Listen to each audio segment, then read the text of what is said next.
Je vous souhaite la bienvenue au Salon des hauts auteurs et je vous remercie. L'appui que vous donnez à nos auteurs, c'est très, très important, mais aussi ça nous donne la motivation pour continuer. Maintenant, place à nos auteurs.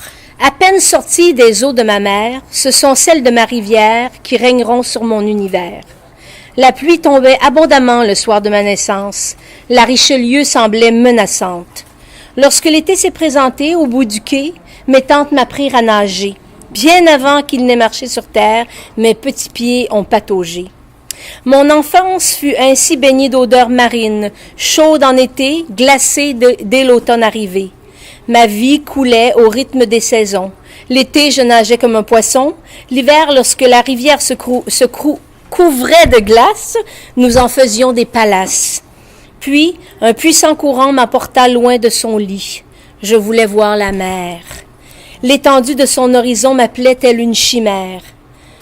Au fil des ans, j'ai endigué torrents et marées. Contre tout vent, ma barque j'ai menée. À travers les averses, les crachins, les déluges, les tsunamis. Puis, ma vie a enfin coulé vers des eaux plus calmes. J'ai jeté l'ancre au bord d'un lac limpide et clair. De l'eau pour m'abreuver, pour me baigner, de l'eau pour me soigner. Désormais, je suis bercée par les flots que je transforme en jolis mots.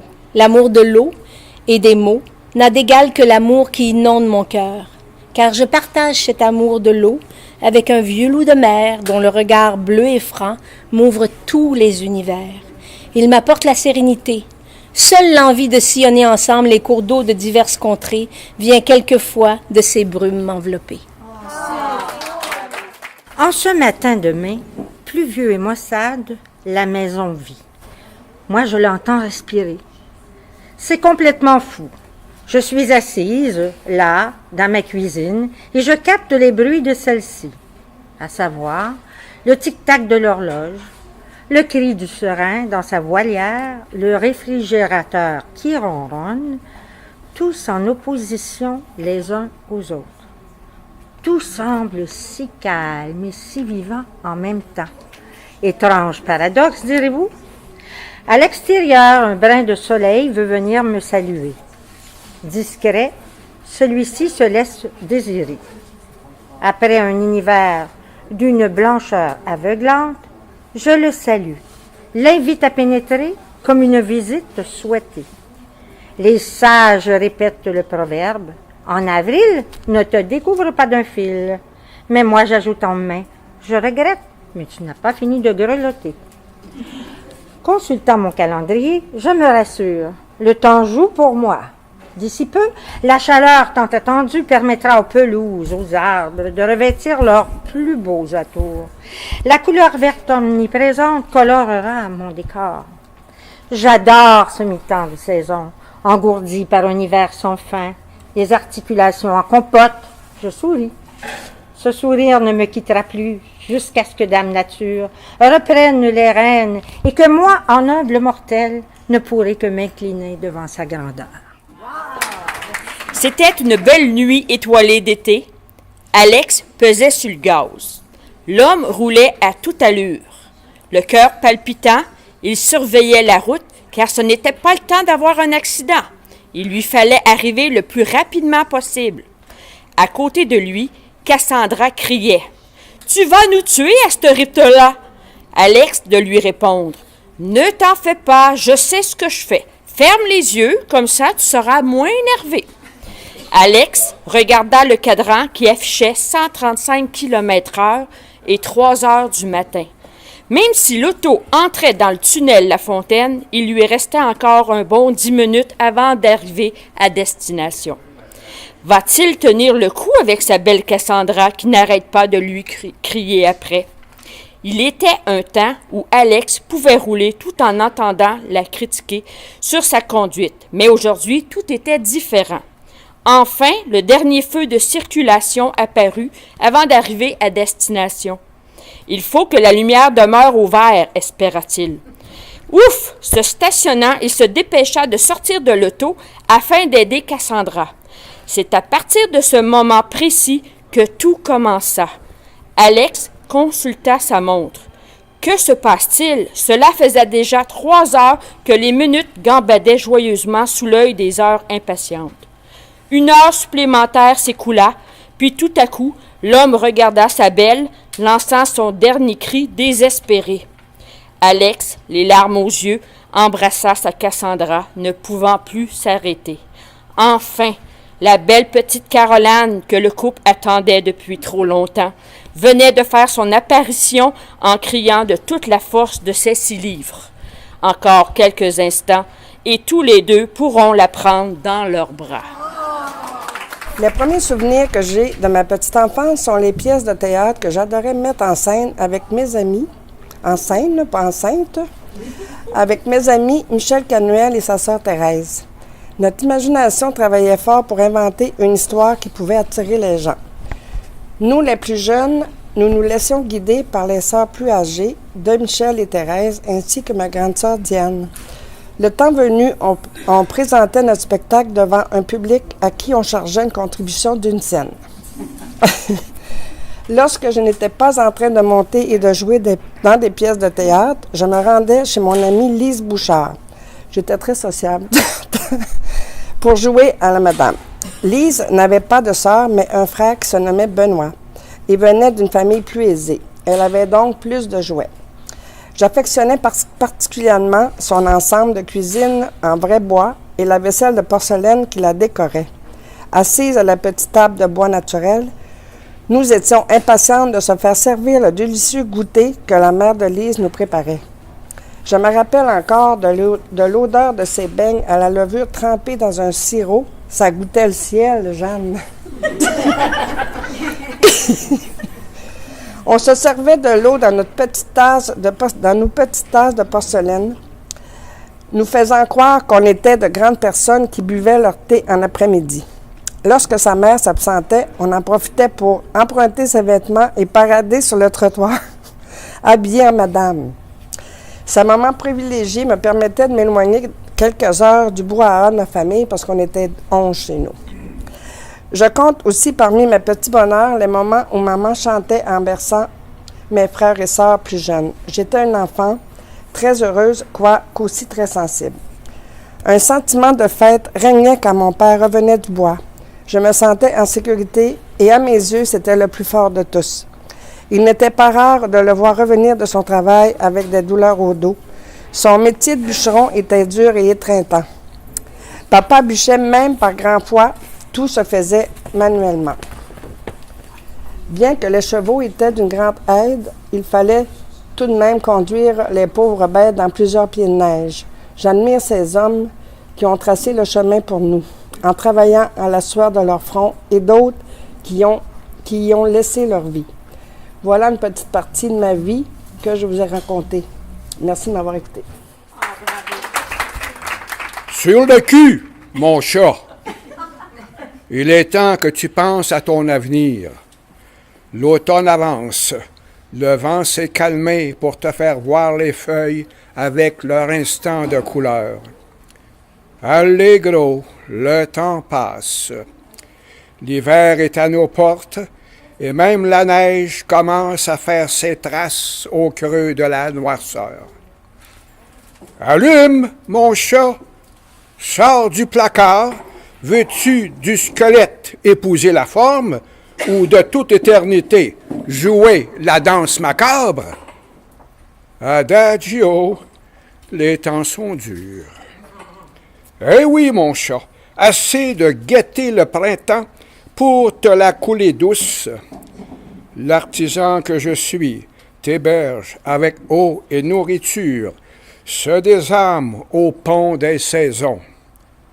Oh là, le flanc mou, grisé par la chaleur de l'été, les yeux à l'envers autant que le corps, qui rêve à des canicules 4 saisons. Des heures durant, tu jouis de voir les feuilles se tortiller de plaisir. Presto! Le temps fuit irréparable. Tempus fugit irréparabile. Tête haute, mon chat, Aligne les barres de tes yeux, 2 balises, dans la loi de la tempête d'hiver, la discorde de l'automne, le déclic de la danse au printemps, l'ombre dans la clarté de l'été. Si jamais tu fermes les paupières, j'en appelle à l'armée tout entière. Tête folle, mon chat. Voilà le frivole déroulement de tes 4 saisons. Avec ça, la musique de Vivaldi, il ne manquerait plus que ça. Dis, je t'aime bien, mon chat. Les yeux baissés, tu réfléchis à mes sombres menaces qui, par tes oreilles, passent à la vitesse du temps. Pianissimo, mon chat. Quelle grande femme du haut de son 1,49 m. Fière maître de poste durant plus de 35 ans et institutrice à temps partiel, cette femme de tête au grand cœur possédait pour l'époque son compte en banque personnelle et refusait d'en divulguer le contenu à l'homme de sa vie qu'elle vous voyait, s'il vous plaît. Femme dévouée, elle aimait inconditionnellement. Créative, elle adorait jouer avec les thèmes, et la fête de Pâques nous le démontrait bien, puisqu'elle prenait le temps de décorer chacun des paniers remplis d'œufs multicolores destinés à ses petits. Et comment passer sous silence Noël et le Nouvel An? Je participais à la préparation de son délicieux gâteau aux fruits, de la bûche et de l'immense bol rempli de salade de fruits. Oups! Sans oublier la dinde farcie et ses tourtières cuisinées à même les produits de la chasse au gibier de grand-papa. Ma mémoire olfactive se délecte encore de ces doux souvenirs parfumés. Que dire de la préparation de son miel, yaourt et surtout son pain? J'entends toujours les exclamations de certains clients qui venaient chercher leur courrier. « Ah, est-ce que ça sent bon, Madame Mallette? Le pain est à nouveau à l'ordre du jour! » L'école du village à proximité de la maison de mes grands-parents permettait d'aller déguster mon repas du midi chez ma mamie. En entrant, le fumet de la cuisson de ces mets succulents stimulait mes papilles en guise de dessert. Je savourais avec lenteur et gratitude ma tartine de pain chaud sur laquelle s'échappait une larme de beurre fondant et recouverte d'une généreuse portion de confiture aux fraises des champs. Le tout fait avec passion et signé Simone. Ah, les Simone, 2 grands cœurs sur 2 pattes. Enfin, ma Simone à moi. Un bruit assourdissant, épeurant, puis des morceaux de béton tombent sur le trottoir. La petite fille de 5 ans a très peur.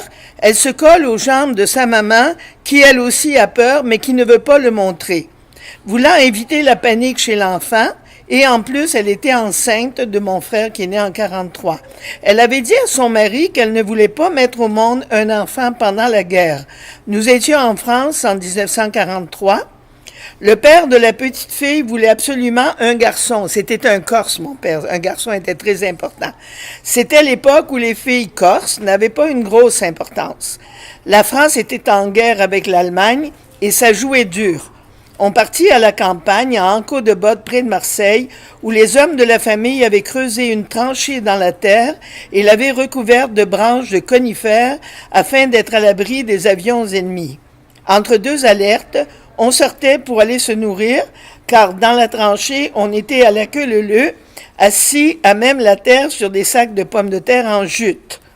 La petite fille restera marquée toute sa vie avec la peur de l'autorité, des militaires, de la police, des patrons.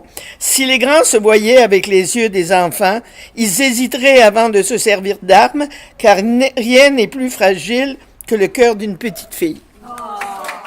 Naître à la campagne, voilà un destin qui me colle à la peau. Mes années d'enfance sont parsemées de souvenirs de toutes sortes. Mon souvenir, la beauté d'une nature changeante au gré des saisons, le calme des grands espaces de verdure, de champs de blé et d'un jardin rempli de légumes qui nourrissait tous ces ventres affamés de la maisonnée.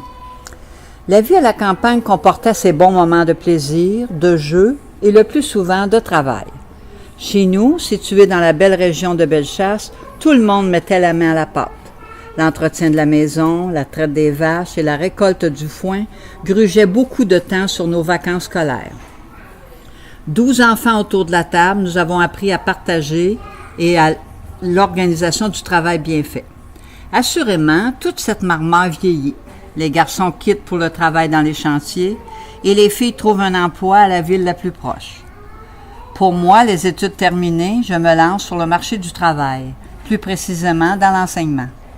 La grande ville, les découvertes de l'amour et tranquillement, la volonté de fonder une famille m'amène à m'éloigner de ce coin de mon enfance. L'aîné de la famille, mon grand frérot, fait l'acquisition d'une grande partie de la terre paternelle. Il s'y installe avec sa famille, bâtissant un grand chalet et y creuse un lac. Mes parents, à la retraite, décident de faire la demande à leurs plus vieux, la location d'un petit lopin de terre dans un clos où autrefois les vaches broutaient l'herbe et léchaient leur corps et de sel. Un modeste chalet bâti des mains de mes parents prend forme.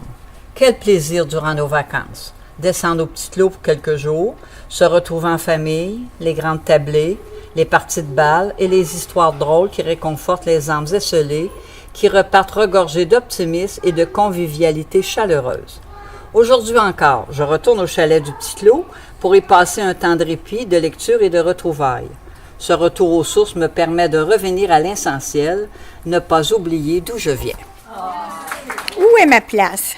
Votre place est avec la rondeur des O et des A, entre le roucoulement des R ou sur la pente des accents aigus et graves, parce que votre voix se révèle dans un murmure des espaces blancs et sous les accents circonflexes les jours de pluie. Insatisfaite de cette réponse, Vanessa cherche autre chose. Vibrer, goûter au merveilleux de la vie. À cette sensation de sauter dans le vide, sans parachute, fantasme-t-elle. Je désire naviguer dans le ciel de la vie, entre le souffle des F, caresse subtile mais réelle, unie au V du vent, ouvert comme les cuisses d'une femme caressée par son amant, acceptant ce trait d'union sans compromis avec un tel abandon. Ou bien, merveille des merveilles, glisser sur l'exclamation, un point intéressant, peut-être mon point G, qui lui m'entraîne dans un monde de plaisir incomparable, inavouable. Ma place, je vous le dis, même si je dois vous mettre les points sur les I et les barres sur les T, se trouve entre les bras de mon amant. Mon nom crié comme une apothéose entre la majuscule et le point final par celui-ci m'amène à lui conjuguer le verbe aimer à tous les temps. Loin de moi de rayer le passé composé de ma vie, mais mon présent est plus que parfait et représente un merveilleux présage pour un futur où le récit de l'amour, avec toutes les lettres de l'alphabet, en fait une formidable oraison à la vie. Qui ne connaît pas la fée des dents? Personne. Mais sait-on que cette magicienne accomplit lorsqu'elle accumule un surplus de dents? Ce n'est pas un secret de polichinelle, puisque je suis au courant. Après avoir récupéré sous l'oreiller un croc et y avoir déposé une pièce de monnaie en retour, cette sorcière s'empresse de déposer son trésor dans un écrin. Arrivée à son atelier, cette artiste présente le butin à toute son équipe, prête à lui venir en aide. Méthodiquement, la brigade dépose la récolte dans une grande marmite d'eau bouillante. Méthodiquement, les assistants brassent cette richesse jusqu'à sa fonte complète. Toujours aussi méthodiquement, ses alliés déposent la mixture obtenue dans un moule. Entreposé quelques jours au réfrigérateur, le mélange est récupéré par l'équipe en le démoulant. Minutieusement, une énorme sculpture en forme de corne apparaît. Cette ramure est alors soigneusement déposée sur un chariot à roulettes, puis déplacée vers une autre pièce. Une fois la porte ouverte, un cri d'excitation se fait entendre. « Wow! Une magnifique licorne se pointe le bout du nez. » Mais que vois-je? Son bois est marquant. Estomaqué, je réalise enfin que ce trésor sert à restaurer un objet légendaire. Fier, ce fameux cheval blanc lève la tête bien haute, retrouvant ainsi toute son allure, sa prestance. J'ai même vu une petite larme de bonheur apparaître juste là, au coin de son œil droit. Qu'il faille une fée des dents pour réparer les failles, jamais je n'aurais cru. Il y a environ 3 ans, la veille du jour de collecte des ordures de récupération, je décidai de me débarrasser de notre vieille théière. J'avais bien essayé de la réparer, mais l'anse ne tenait décidément pas. J'ouvris donc la porte du bahut et tendis la main vers l'objet quand j'entendis « Tu sais qu'on m'a façonné dans la plus fine porcelaine anglaise, peinte à la main, avec de la feuille d'or véritable. » Incrédule, prise en flagrant délit, je me raidis et secouai la tête pour vite chasser ce sentiment de culpabilité qui me faisait entendre des voix. Malgré moi, je répondis tout de même. « Je sais, tu as été superbe et digne des grands salons de ton époque, mais aujourd'hui, tu n'as plus d'anse et ton couvercle est fêlé. Ta grand-mère me tenait de sa mère. Dans 3 ans, je serai centenaire. Je ne peux pas être parfaite, s'offusqua la vieille. Permets tout de même que je boite un peu. » Fermement, à 2 mains, je pris l'entêtée qui continua de plus belle. J'ai fréquenté les thés les plus raffinés. J'ai connu le Darjeeling que ton grand-père affectionnait tant le matin. J'ai reçu le Kousmikov, ce grand russe aux agrumes de ta grand-mère. Fier comme un paon, servait les jeudis après-midi à de belles invitées sous de somptueux chapeaux. J'ai aussi beaucoup connu le Kousmi. Ce petit Chinois, surnommé Gunpowder, ce coquin-là. Ah, notre chère Corinne, elle le gardait jalousement pour elle et ses sœurs. Je partageais toujours leur excitation. Quand le vendredi après-midi, ton aïeul me jetait une poignée de minuscules billes noires qui sous le jet d'eau bouillante, se déployant de petites feuilles parfaites et combien odorantes. Ah, que de joyeux papotages et de piquants commérages se sont échangés autour de moi. J'entends encore leur petit rire nerveux quand approchait le moment où ta grande tante Éléonore lirait à chacune le secret des feuilles au fond de la tasse. Tu sais que c'est grâce à moi qu'Éléonore fut la première à prédire ta naissance à ta grand-mère? Agacée, car l'émotion commençait à me gagner, je rétorquai. Ah, je comprends. Tu es rempli de beaux souvenirs, mais comment veux-tu que je serve du thé bouillant avec une théière sans anse? Tu es devenue inutile et même dangereuse. D'un pas décidé, je marchai vers la porte arrière. Mais alors, celle qui n'avait plus servi depuis si longtemps perla au bout de son bec une larme de thé doré et d'une toute petite voix murmura « J'ai été le cadeau de noces préféré de ta grand-maman. » La gorge serrée, les yeux mouillés, je retournai vers le bahut et installai la chère réplique à la place d'honneur. Elle y est toujours. Travailler n'a jamais tué personne. Pourquoi prendre le risque? La peur du noir est d'être enfermé plus de 6 pieds sous terre, respirer la poussière et mourir d'un cancer? Pas pour moi le métier de mineur. Escalader des immeubles plus hautes que l'échelle des pompiers, sur 2 madriers retenus par câbles et poulies, contempler les ouvriers à l'intérieur, pas pour moi le métier de laveur de vitres. Pédaler sur un vélo 10 vitesses au travers du trafic et des bouchons de circulation, frôler la mort à chaque instant, soit par une portière qui s'ouvre ou autre obstacle de ce genre, seulement pour livrer des enveloppes de papier, soit dit en passant urgent, pas pour moi le métier de coursier. Prendre des médicaments que je ne connais pas, être injecté de produits chimiques ou de synthèse, plus payant que ça, tu meurs d'une manière ou d'une autre. Pas pour moi être cobaye de pharmacologie. Avoir la peau sur les os, porter du zéro, parader en souliers hauts et chapeaux, de création de haut niveau, privation de restauration, pas pour moi les mannequins. Désolé. Le soir, tout le monde navigue sur une mer de fatigue. On ne saurait mieux dire. Je suis le témoin quotidien de cette évidence. Ici, la préférence va au coloré. On applaudit l'inédit et vénère l'effervescent.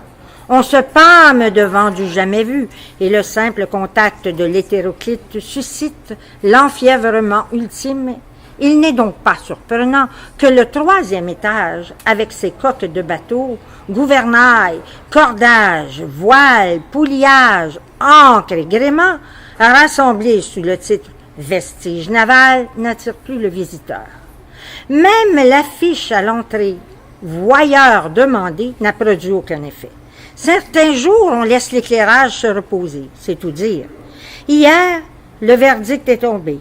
Cet appareillage devra être sacrifié. Si j'en sais autant, c'est que j'assure la sécurité nocturne dans ce musée. J'en suis le veilleur de nuit. Du crépuscule aux aurores, je circule entre ces murs, spectateur du génie et de l'absurde. Je suis parfois surpris, intrigué, ému. Le dernier étage, lui, m'attriste. Aucune manifestation de visite durant la journée. Seulement une fine poussière déposée. Cette panoplie marine n'a d'autre choix que de quitter et retourner en quelque endroit vers une agonie assurée.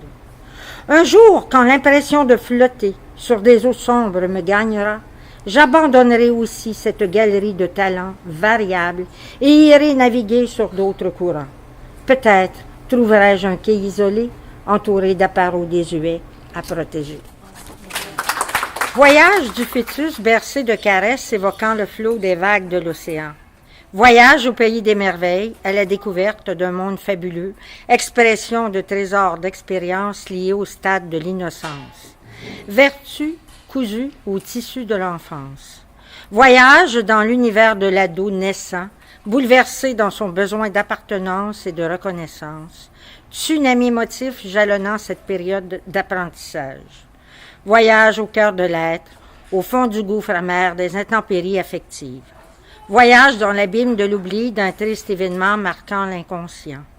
Voyage de l'artiste pour toile de fond, une gamme de couleurs offerte sur la palette des saisons.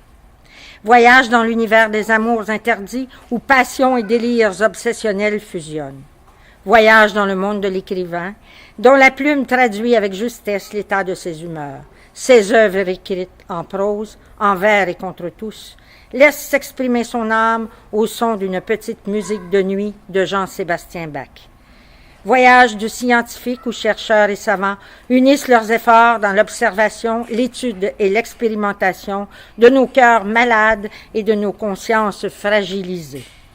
Voyage dans l'épicentre de la maladie chronique dont le diagnostic drastique tombe, cancer agressif, plus que 6 mois à vivre. Et voyage de l'ultime repos éternel, dernier souffle de vie où l'être achève son requiem, requête vers l'au-delà, cédant la place à la renaissance de l'esprit dans une symphonie en 5e temps intitulée « La vie après la vie ». Oh, les joies de l'hiver! Quel bonheur de revisiter ces moments magiques. Il est 11 heures. Mon lunch pour 2 est déjà installé au sac à dos. Bouteille d'eau et grignotine complètent le tout. Les raquettes attendent au pied de l'escalier extérieur, prêtes à être enfilées. Bien emmitouflé, j'attends mon compagnon d'excursion au boisé voisin de ma maison. Une neige abondante de la veille recouvre le sol déjà habillé de blanc depuis 2 mois. Le départ est donné. Nous prenons un sentier marqué auparavant par le passage de motoneige. La marche se poursuit sans trop de difficulté. Soudain, 2 bébés chevreuils s'élancent dans une course effrénée, s'arrêtent soudainement et nous observent. Nous vivons un moment magique. En poursuivant notre randonnée, nous arrivons à un endroit de prédilection, un banc de parc, légèrement englouti de neige nous attend. L'heure du lunch a sonné. Mon compagnon est enchanté de découvrir le contenu de ce repas frugal. Nous discutons de ce qui occupe nos journées. Lui, ses relations avec sa famille, ses amis. Pour moi, je revisite mon passé en lui racontant quelques anecdotes croustillantes de mon enfance. Ce temps d'arrêt me procura autant de bien au corps qu'à l'âme. Nous poursuivons notre chemin. Le soleil est au rendez-vous, le ciel bleu, peu de vent. Nous sommes entourés de pins et de sapins qui dessinent de jolies silhouettes au sol. La randonnée présente de plus en plus de difficultés car la neige est épaisse. Chaque pas demande un effort intense. Après quelques heures, mon compagnon de marche demande de s'arrêter. Il est fatigué. Nous en profitons pour se hisser sous quelques sapins gigantesques bien regroupés, formant un hameau de repos. C'est le temps de la collation. Des noix, quelques fruits séchés, du chocolat et de grandes gorgées d'eau nous désaltèrent grandement. Avant que la noirceur ne prenne, nous décidons de rebrousser chemin. Le retour fut teinté de chants d'oiseaux, de skieurs de fond au loin qui profitaient eux aussi de cette nature qui revigore l'être humain. Nous entrons nous réchauffer chez moi, un chocolat chaud redonne à notre corps sa vigueur d'antan. Une demande de mon compagnon de marche. « Grand-maman, est-ce que je pourrais ajouter 2 guimauves à mon breuvage? »« Bien sûr, Zacharie. Maintenant, il est temps de traverser chez toi. Papa et maman t'attendent. » J'entre dans le musée seul. C'est mon choix, car je veux prendre le temps d'observer à mon rythme. Qu'est-ce qui se cache derrière cette porte rouge? Une exposition de différents tableaux représentant des papillons. Je longe le couloir donnant accès aux œuvres picturales et la porte rouge s'ouvre mécaniquement. Quel dépaysement! Que de couleurs attirantes, que de matériaux bizarres réunis sur des toiles pour former des œuvres d'art. La vue d'ensemble est à couper le souffle. Je m'arrête sur la gauche, sur toile blanche, 2 gros papillons, taillés dans de la tulle rouge, leur corps formé de plusieurs perles, sont séparés par des branches d'arbres. Ce spectacle visuel a été fabriqué par une femme d'une trentaine d'années qui a décidé de se consacrer à sa passion, tout en pouvant élever ses 2 filles, puisque son atelier et sa demeure ne font qu'un. Tout juste à côté, un papillon dessiné au crayon à colorier, fantaisie mexicaine, car les ailerons ont été transformés en sombrero et le poncho multicolore forme les ailes. J'ai le souffle coupé en apercevant la toile suivante, les 12 papillons de Peggy Cordoz. Le concept est simple, découpage de papier texturé en différentes formes de papillons. Chacun est distinct, très original. En 2 temps, 3 mouvements, elle a su nous en mettre plein la vue. Et que dire du tableau art déco? Sur fond bleu, consistant en une lignée de papillons, tous différents par leur forme et leur couleur chaleureuse, affichant leur fierté dans leur liberté. Une silhouette de femme fatale dessinée en gris, portant le chignon retenu par une barrette dorée, les regarde s'éloigner. Toute la beauté naturelle rassemblée en un dessin harmonieux n'impose que la paix de l'âme. J'arrive au tableau intitulé « Papillon abstrait ». Je suis émerveillée. C'est flou. La forme inégale des ailes bleutées ressemble à des plumes d'oiseaux qui frissonnent, frissons occasionnés par une brise printanière. Je suis dans les vapes, c'est vraiment enivrant. Mon cœur bat la chamade, trop de beauté, trop de joie. J'aperçois un banc sur lequel je reprends mes esprits. En relevant les yeux, je remarque un sexagénaire aux cheveux grisonnants qui semble me reluquer. Je ne me laisse pas distraire et je retourne tranquillement à l'observation des papillons. Oh, quelle journée passionnante! Je l'aurai dans la mémoire longtemps. Vous êtes d'une richesse, chers auteurs, d'une grande fierté. Merci, Lise, d'animer les ateliers créatifs. Merci à J'écris ma vie d'exister aussi.